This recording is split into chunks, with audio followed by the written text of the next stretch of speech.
Olá, queridos alunos, tudo bem com vocês? Eu sou o professor Ian Souto, do melhor componente, que é o componente de História. Vamos ver o que tratará a nossa aula? Aula 33, revisão e avaliação. Pegue seu caderno, suas canetas, tome nota dos pontos principais e vamos à aula.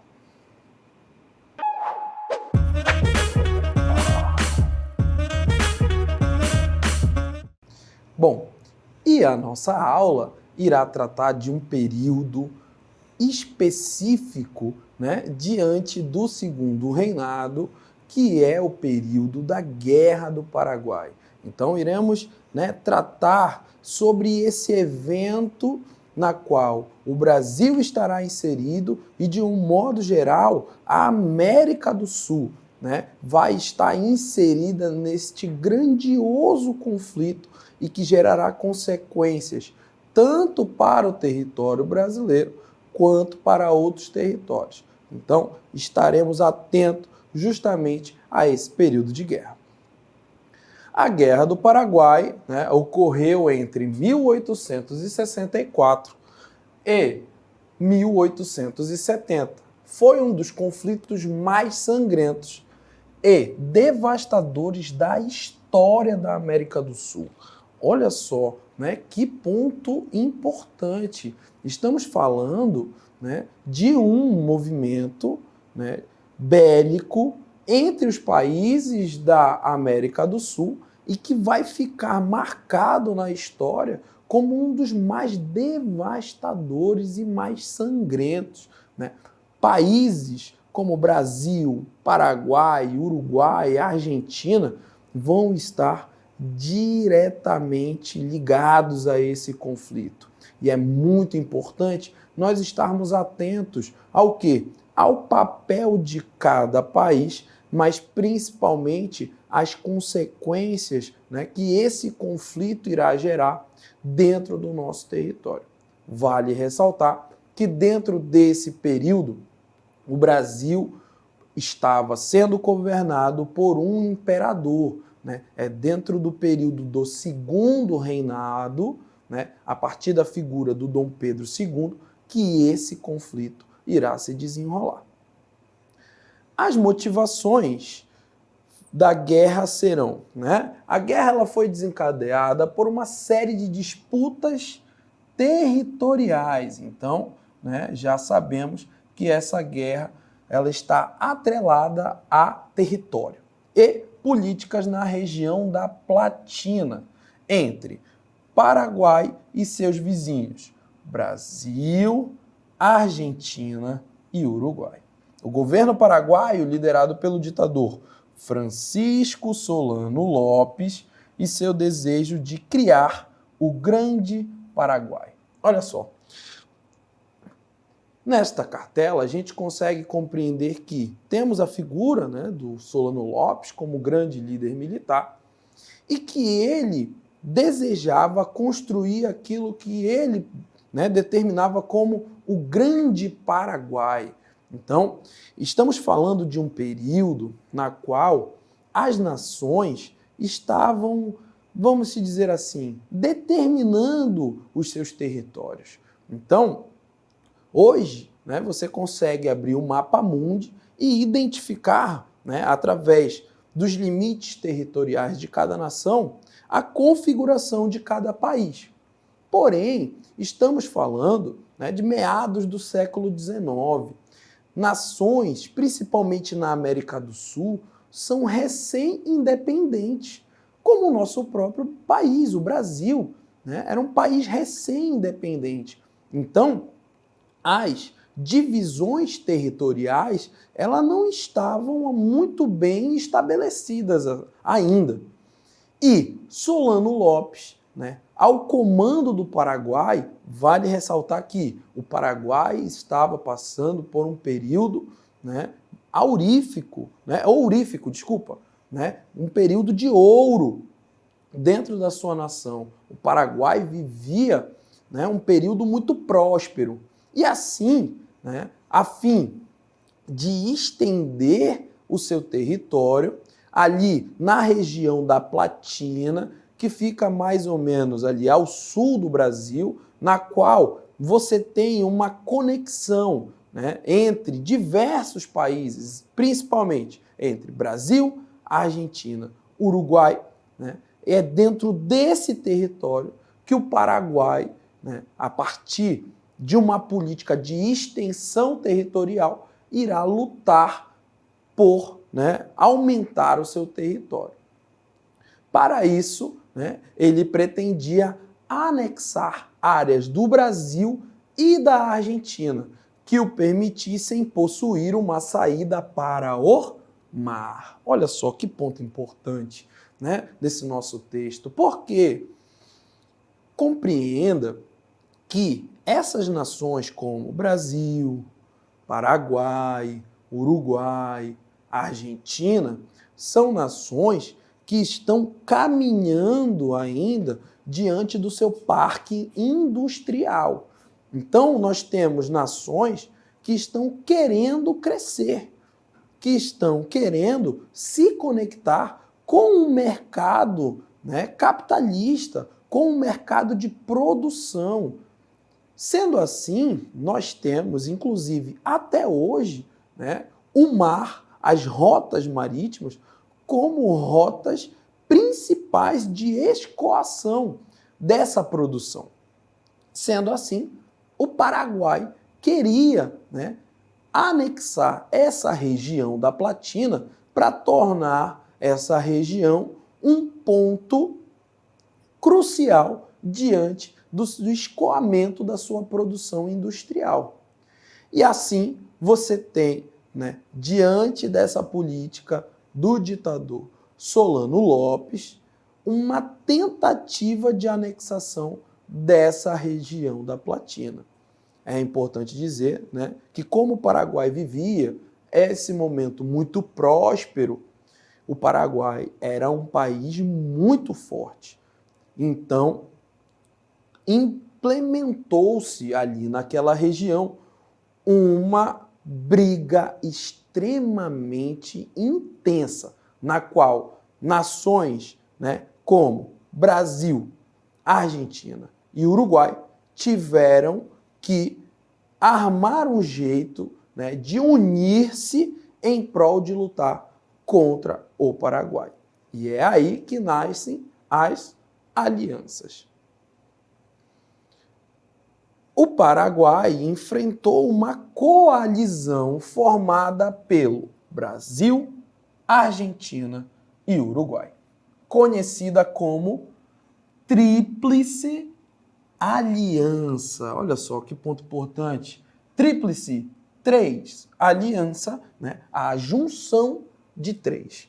Essas nações uniram suas forças para conter a expansão do poder paraguaio na região. Olha só, isso reflete justamente, né, o texto, ele reflete para a gente o quê? O quão o Paraguai era um país forte.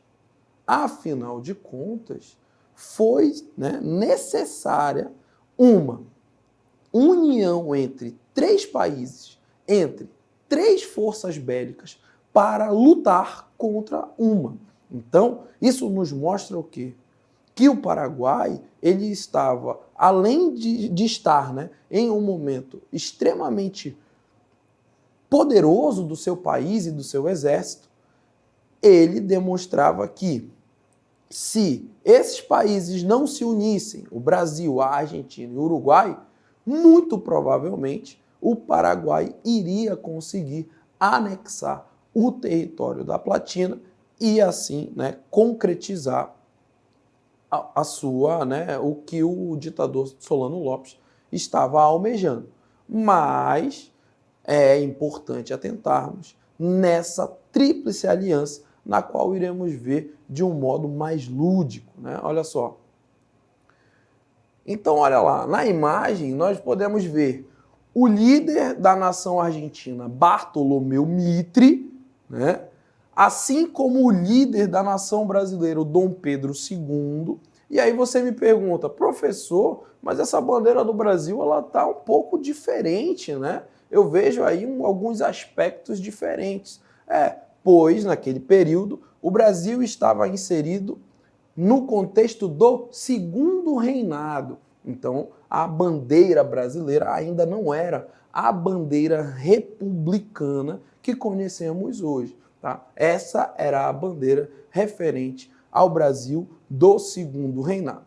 Assim como o líder da nação uruguaia, o Venâncio Flores. Então, nós temos, diante dessa imagem, aquilo que será um ponto-chave para compreendermos o período da Guerra do Paraguai, que é a Tríplice Aliança, a união entre Brasil, Uruguai e Argentina.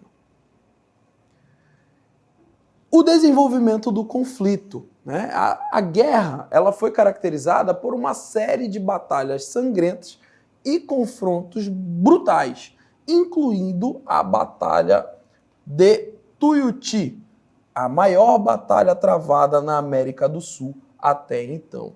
Olha só, diante da nossa cartela, nós podemos perceber a imagem, né, de uma batalha com navios afundados. Pois é, a Guerra do Paraguai ela vai ser um ponto extremamente de mudança dentro do Exército Brasileiro. Você vai ter a Guerra do Paraguai sendo esse momento de fortalecimento do Exército Brasileiro. Então, diante das diversas batalhas, você vai ter uma batalha extremamente emblemática, que é a Batalha do Tuiuti, tá bom? Então, diante desse confronto, né, o Brasil sairá vencedor, assim, claro, que com a ajuda das outras nações, mas é importante atentarmos que dentro desse período da Guerra do Paraguai, o Brasil irá despender-se, né? Irá ter que investir muito dinheiro, principalmente no seu exército. Sendo assim, você tem um período, né, de arroxo dentro da sociedade brasileira e que irá refletir em diversos aspectos da sociedade. O Paraguai, apesar de seu menor poderio econômico e militar, resistiu tenazmente às forças da Tríplice Aliança por vários anos. E aí você me pergunta, professor, o que seria tenazmente, né? Ele resistiu bravamente, como nós falamos, né, anteriormente. Você tem um Paraguai que está fortalecido, uma nação que vem de conquistas e que estava, né, com o seu poderio industrial e bélico fortalecido também. E o Paraguai vai resistir até os seus últimos homens, né, dentro desse conflito extremamente devastador, não somente para o Paraguai, mas também para o Brasil. Dentro dessas batalhas, né, que vão ocorrer, você também tem uma batalha que é extremamente importante diante do desenvolvimento desse conflito, que é a Batalha do Riachuelo. Ela foi travada em 11 de junho de 1865, às margens do Arroio Riachuelo, na província de Corrientes, na Argentina. Foi um marco decisivo na guerra e consolidou como um dos maiores triunfos da história da Marinha do Brasil, né? Um ponto importante, como eu havia falado, é que o conflito, né, da guerra ele irá trazer momentos devastadores, mas, de um modo geral, ele irá fortalecer uma instituição, que será quem? A instituição, né, do Exército, da Marinha Brasileira. Então você tem essas instituições militares extremamente fortalecidas, afinal de contas, né? Imagina, você vai ter soldados brasileiros que irão lutar e retornar como heróis de guerra. Então, dentro desse período, você vai ter a figura do militar brasileiro muito fortalecida, assim como das instituições. Uma delas, a da Marinha Brasileira, né? Como podemos ver a partir da vitória na Batalha do Riachuelo. E aí você me pergunta, professor, o Exército Brasileiro, a Marinha Brasileira, ela já era tão forte assim? Você já tinha muitos soldados e muitos participantes e muitos membros nessas instituições? Não. E aí vem um ponto muito importante dentro desse período da guerra e do fortalecimento das instituições militares, que é a participação da figura de um elemento extremamente importante da sociedade brasileira, mas que era tratado, né, como objeto, que eram quem? Os escravizados. Então você tem o negro participando do período da guerra, como veremos no texto. Para compor as tropas do exército brasileiro na Guerra do Paraguai, Dom Pedro II precisou criar um discurso nacionalista para estimular a participação dos brasileiros na guerra ou aqueles chamados de voluntários da pátria, além de impor o alistamento obrigatório. Em 1866, o decreto aprovado em caráter emergencial permitia a alforria. Olha só, eu tenho certeza que aí você já lembrou o que o termo alforria traz consigo. O termo alforria se remete à liberdade, isso mesmo. A alforria de escravos em troca de serviço militar, conjuntamente com a indenização monetária dos seus senhores. Olha só, o Brasil, ele adentra uma guerra, ele faz alianças com a Argentina e o Uruguai, chamada de, isso mesmo, Tríplice Aliança. E, para compor esse exército brasileiro, foi-se necessário o quê? Qual foi a medida na qual o Dom Pedro II vai adotar para fortalecer principalmente o exército brasileiro? Ele vai aderir a um discurso nacionalista. Então você vai ter Dom Pedro II promovendo a nação, promovendo o sentimento de nação. E para compor o exército brasileiro, ele propõe o quê? Bom, nós temos uma grande massa, né, de negros escravizados no nosso país. Então, nós vamos ter que utilizar essa massa, né, de homens no nosso exército. Mas, para isso, nós teremos que promover algo em troca. O que foi promovido? A alforria daqueles que fossem à luta e retornassem, né, a liberdade imediata, assim como, entenda, essas pessoas eram consideradas objetos. Então, você tem o quê? Uma compensação. Então, o Estado brasileiro, né, iria compensar os seus senhores pagando para poder utilizar, né, esses homens diante do exército brasileiro.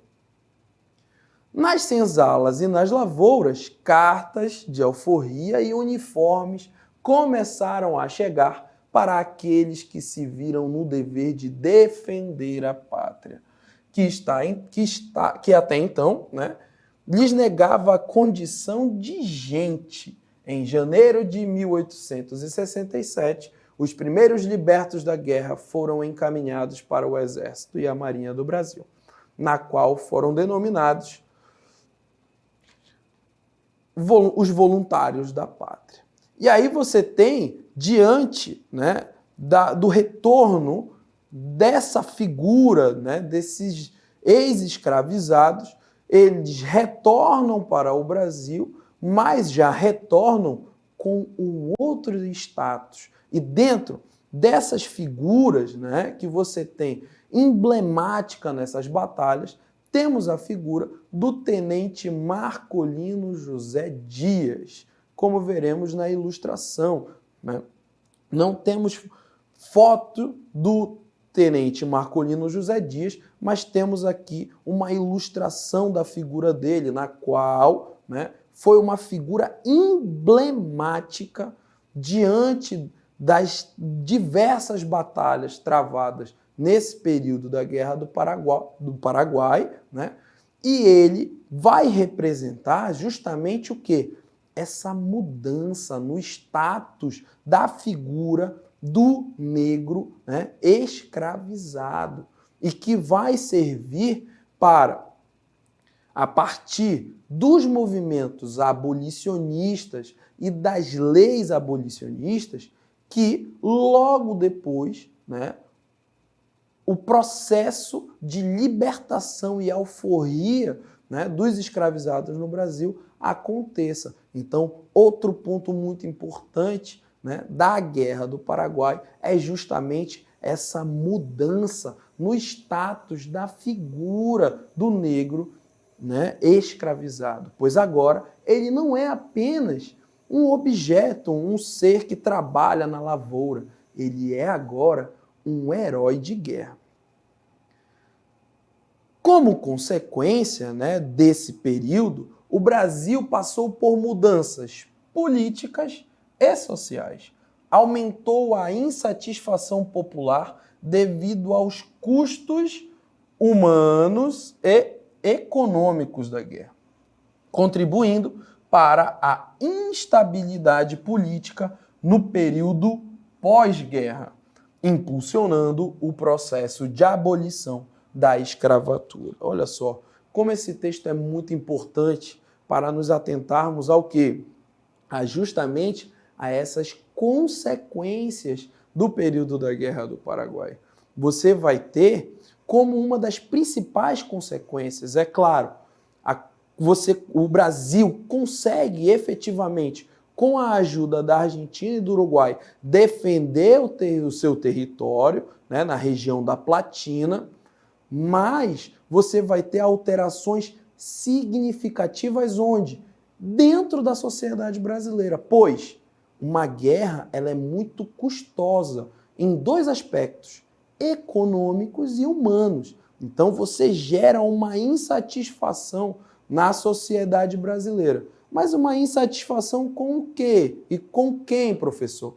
Com a figura do Dom Pedro II e o seu estilo e o seu modo de governar. Afinal de contas, ele era um imperador e o Brasil ainda era um império. E num império você não tem, né, você não prevalece a democracia. A guerra teve um impacto significativo na população brasileira. Houve perdas humanas consideráveis e os custos econômicos foram elevados. A mobilização militar, a compra de armamentos e os gastos com a manutenção das tropas tiveram um impacto duradouro nas finanças do Brasil. E assim, né, finalizamos esse momento de contextualização e de análise do que representou o período da Guerra do Paraguai. Esteja atento não somente às motivações, mas principalmente às consequências que essa guerra irá causar, né, e que irá mudar perante a sociedade brasileira.